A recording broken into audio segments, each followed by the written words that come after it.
Welcome to all class 10 students to this part 7 of lesson Human Eye and Colorful World. So in this lesson, in this part మనం ఏం నేర్చుకోబోతున్నామంటే దీర్ఘదృష్టి అంటే ఏమిటో మనం part 6లో నేర్చుకున్నాం. ఇప్పుడు ఈ భాగంలో మనం ఈ దీర్ఘదృష్టిని సవరించడానికి ఏం చేయాలి అంటే ఏ కటకాన్ని వాడాలి. హస్వదృష్టిని సవరించడానికి ద్విపుటాకార కటకాన్ని వాడాలి అని మనం చెప్పుకున్నాం. అది ఎలా చేయాలో కూడా చెప్పాం. ఇప్పుడు మనకి కావాల్సింది దీర్ఘదృష్టిని సవరించడానికి ఏం చేయాలి. సో దీర్ఘదృష్టిని కలవారు కనిష్ట దూర బిందువు అంటే హెచ్కి ఎల్కి మధ్యలో ఉన్న వస్తువుని చూడలేరు అని చెప్పాం. హెచ్ దగ్గర ఉన్న వాటిని చూడగలుగుతారు, హెచ్కు బయట ఉన్న వస్తువుల్ని కూడా చూడగలుగుతారు, కానీ ఈ ఎల్కు హెచ్కు మధ్య ఉన్న వస్తువుల్ని చూడలేరు. కాబట్టి మనం ఉపయోగించే లెన్స్ కటకము ఏం చేయాలి, ఈ హెచ్ వద్ద ఇమేజ్ని అంటే ప్రతిబింబాన్ని ఏర్పరిచేలాగా ఉండాలి. అవునా? అంటే ఆ కటకాన్ని ఉపయోగించి మనం హెచ్ఎల్ మధ్య గల వస్తువు యొక్క మిథ్యా ప్రతిబింబాన్ని ఆవల ఏర్పడినట్టు చేయగలిగితే ఆ ప్రతిబింబం కంటి కటకానికి వస్తువులా సాధ్యపడుతుంది. కాబట్టి మనం ఇక్కడ వాడవలసింది ద్వికుంభాకార కటకం. చూడండి, మనం ఇక్కడ ద్వికుంభాకార కటకాన్ని వాడినప్పుడు వస్తువు ఇక్కడ ఉంది అంటే ఎఫ్ లోపల ఉన్నప్పుడు ఏమవుతుంది, దీని వెనక మిథ్యా ప్రతిబింబం ఏర్పడుతుంది. అవునా? కాబట్టి మనం ఇక్కడ ద్వికుంభాకార కటకాన్ని వాడాలి. మరి దీని యొక్క కటక నాభ్యంతరం ఎంత ఉండాలి అనేది ఎలా తెలుసుకుంటామో ఇప్పుడు తెలుసుకుందాం. దానికంటే ముందు ఇంగ్లీష్లో కూడా చెప్పుకుందాం. Okay, so the people with the defect of hypermetropia cannot see the object placed between near point H and the point of least distance of distinct vision L. So they cannot see between the objects H and L.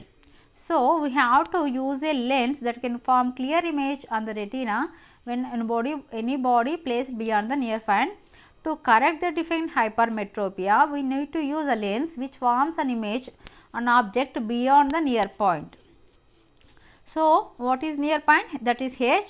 So beyond near point, when the object between near point and the least distant of distinct vision, this image act as an object for the eye lens. So this is possible only when you use a double convex lens. So this is a double convex lens. When object is between P and F, the image will be behind the object and it will be enlarged image and virtual image. So how will you find the focal length? So see, to find focal length of the lens, let us consider the object at this point of least distance of distinct vision L.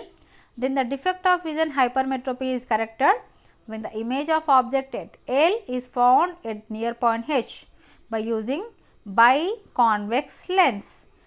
So this image acts as object for eye lens, hence final image is formed on at retina. Okay, so అందుకని మనం ఇక్కడ ఏం చేస్తున్నాం, దీని యొక్క మరి నాభ్యంతరాన్ని ఎలా కనుక్కోవాలి చూడండి.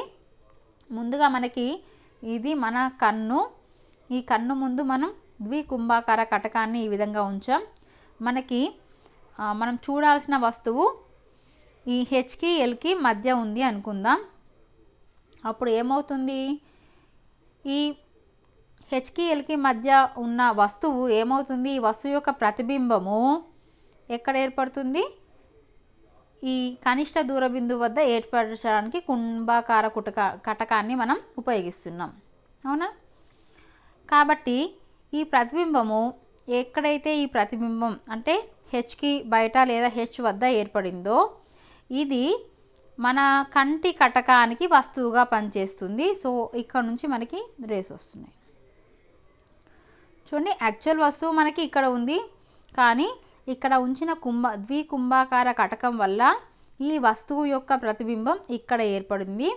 సో మన కంటికి వస్తువు ఇక్కడ ఉన్నట్టుగా కనిపిస్తుంది కాబట్టి ఇక్కడ నుంచి వచ్చే కాంతి కిరణాలు మన కంటి కటకం ద్వారా వక్రీభవనం చెంది రెటీనాపై ప్రతిబింబాన్ని ఏర్పరచగలుగుతున్నాయి.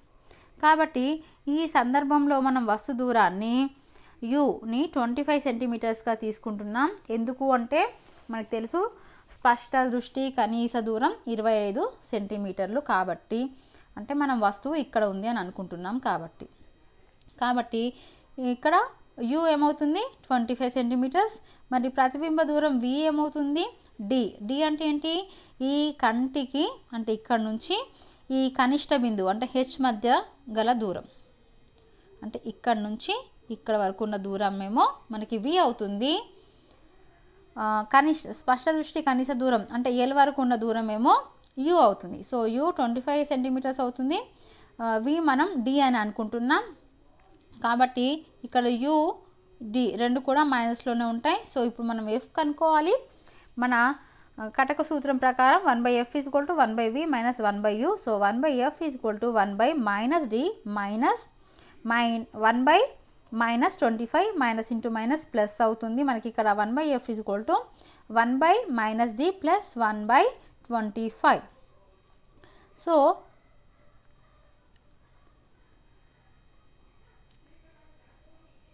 సో నెక్స్ట్ మనం ఏం చేస్తున్నాం చూడండి, ఇది ప్లస్ ఇది మైనస్ ఉంది కాబట్టి దీన్ని మనం ఏ విధంగా అయినా కూడవచ్చు కాబట్టి 1/25 మైనస్ 1/dగా చేసుకుంటున్నాం.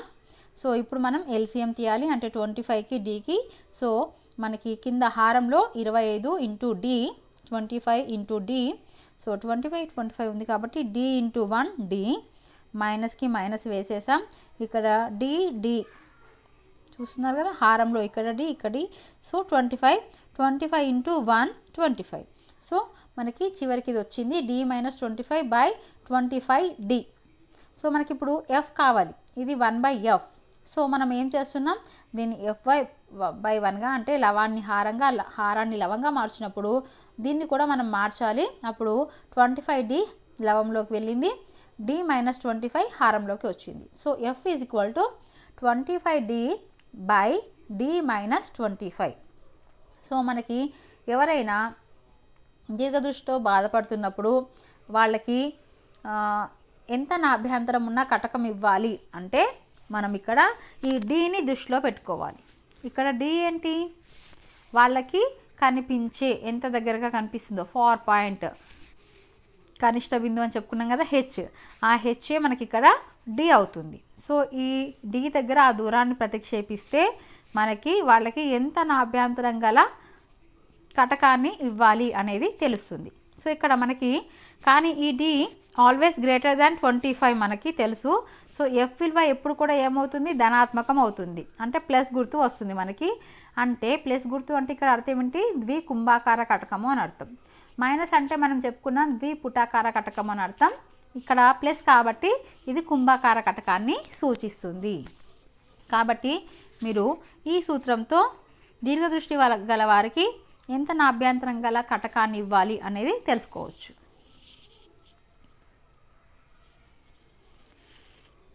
So how to find the focal length of the biconvex lens which we using for hypermetropia.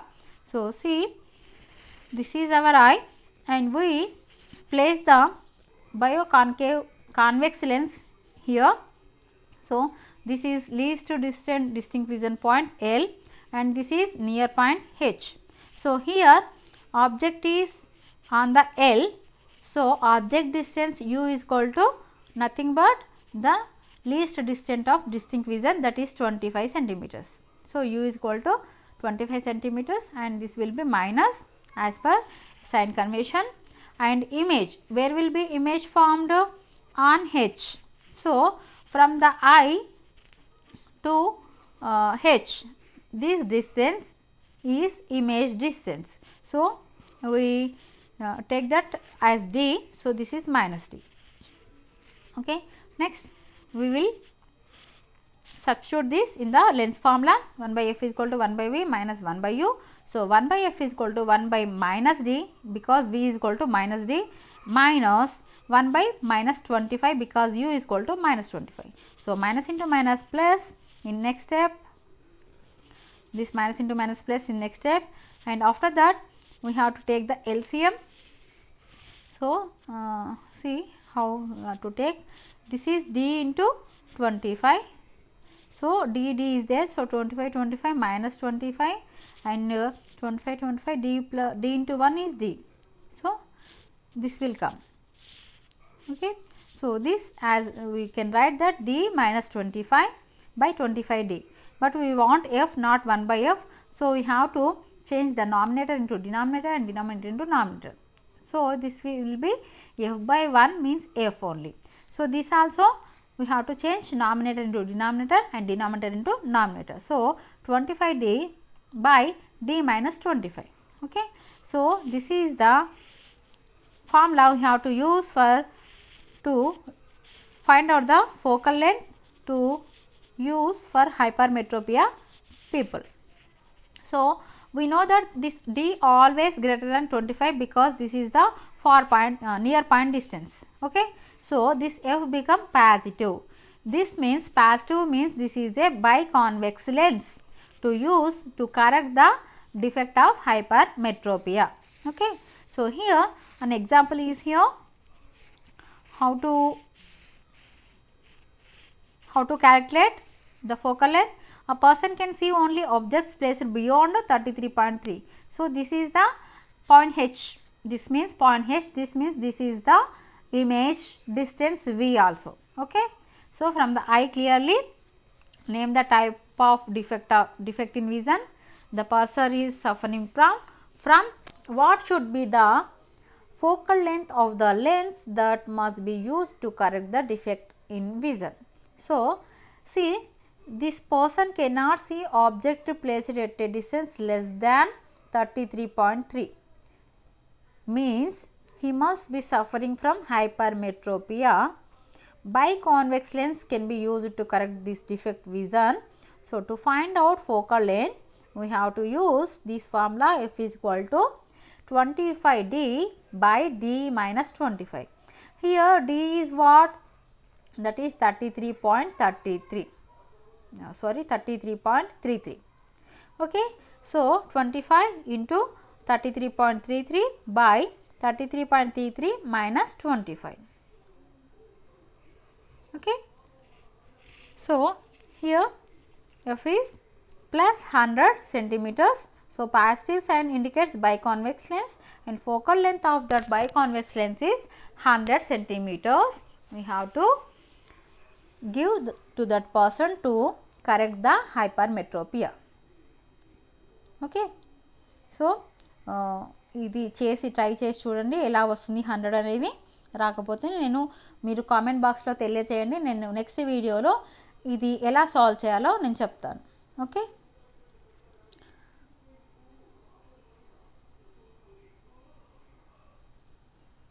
Okay.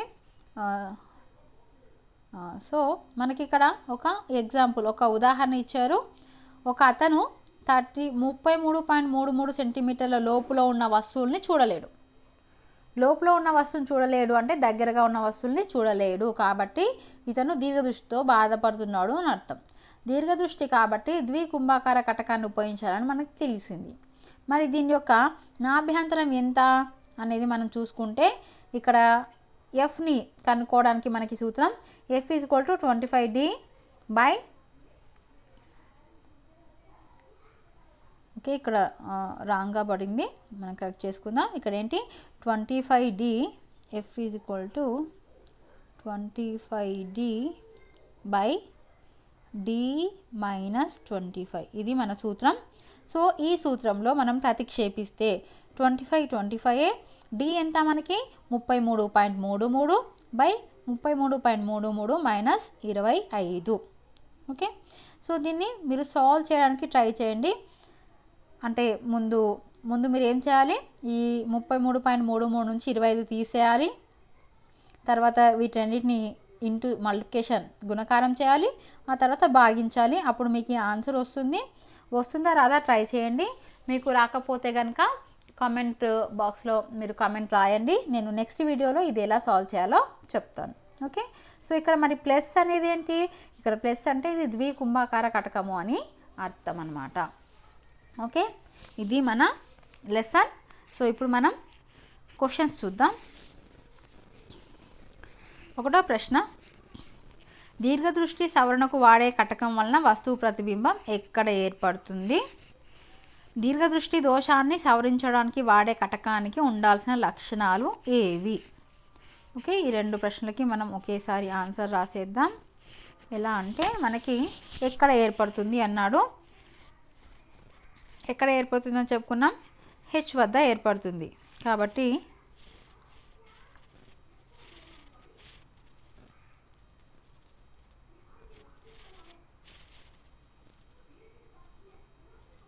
Okay, మొదటి ప్రశ్నకి హెచ్ వద్ద ఏర్పడుతుందని రాయాలి. రెండో ప్రశ్నకి ఇది ఆన్సర్. ఒక కటకాన్ని ఉపయోగించి హెచ్ ఎల్ మధ్య గల వస్తువు యొక్క మిథ్యా ప్రతిబింబాన్ని ఆవల ఏర్పడేట్లు చేయగలిగితే ప్రతిబింబం కంటి కటకానికి వస్తువులా పనిచేస్తుంది. కాబట్టి ఇది సెకండ్ ఆన్సర్.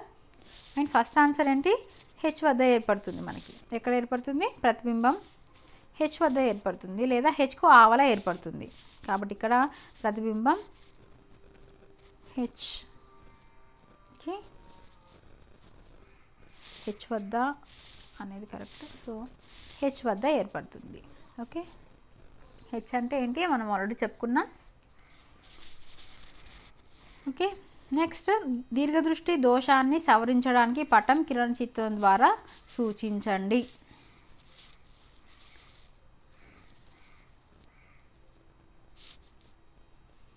సో పటం మీరు గీయాల్సిన పటం చూడండి, ఇది పటం. సో ఇది మూడో ప్రశ్నకి జవాబు. ఓకే, పటం గీయాలి. ఇప్పుడు నేను ఇంగ్లీష్ మీడియం క్వశ్చన్స్కి వెళ్తున్నాను. First question, where will be the image of an object be found by the lens used for correcting hypermetropia? Where will it is formed? At H. So here you have to write at H. H means near point. H or you can write at near point. At near point, the image of an object be formed by the lens used for correcting hypermetropia. So ఇది రాయకుండా ఈ total మీరు రాయాల్సి ఉంటుంది. Second question, what characteristics a lens must have to be used for correcting hypermetropia? This is second one. And third one, draw a ray diagram showing correction of hypermetropia. So for second question you have to write this one.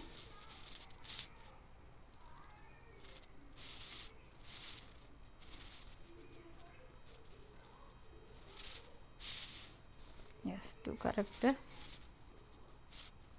Okay, this is second answer.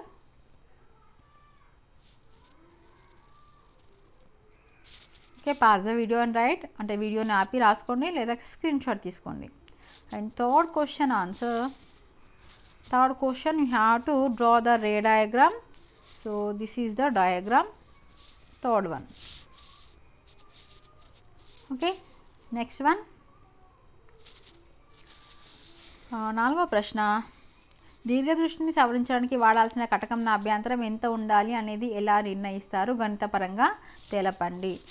గణితపరంగా తెలపాలి మనం. So గణితపరంగా చూడండి, ఇది మీరు చేయవలసింది.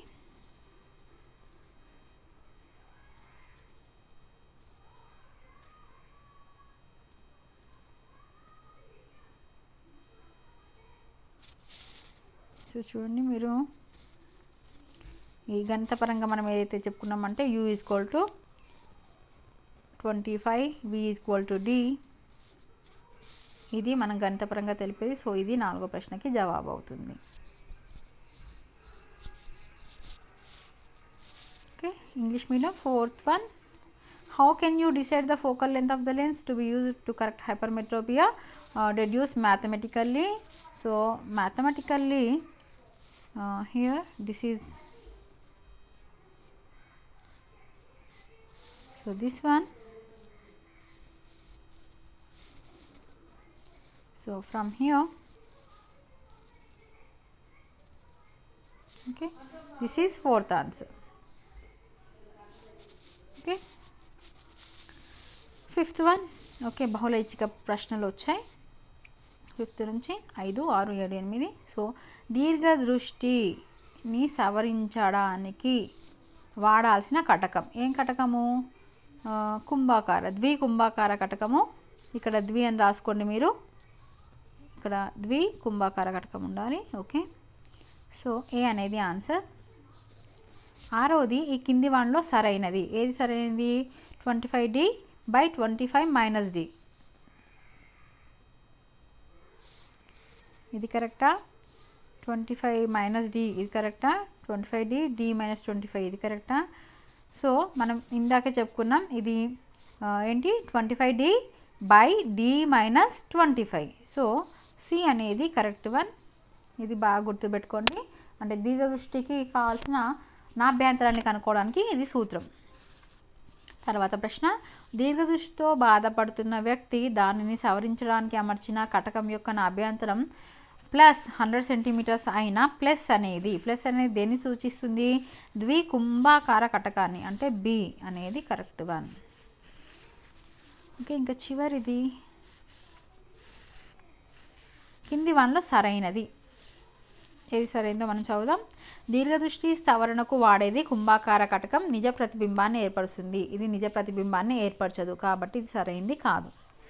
దీర్ఘదృష్టి సవరణకు వాడే కుంభాకార కటకం మిథ్యా ప్రతిబింబాన్ని ఏర్పరుస్తుంది. అవును, ఇది మిథ్యా ప్రతిబింబమే, కాబట్టి బి కరెక్టే.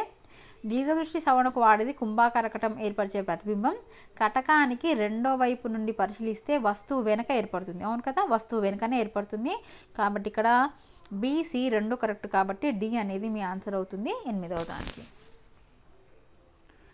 ఓకే, ఇంకా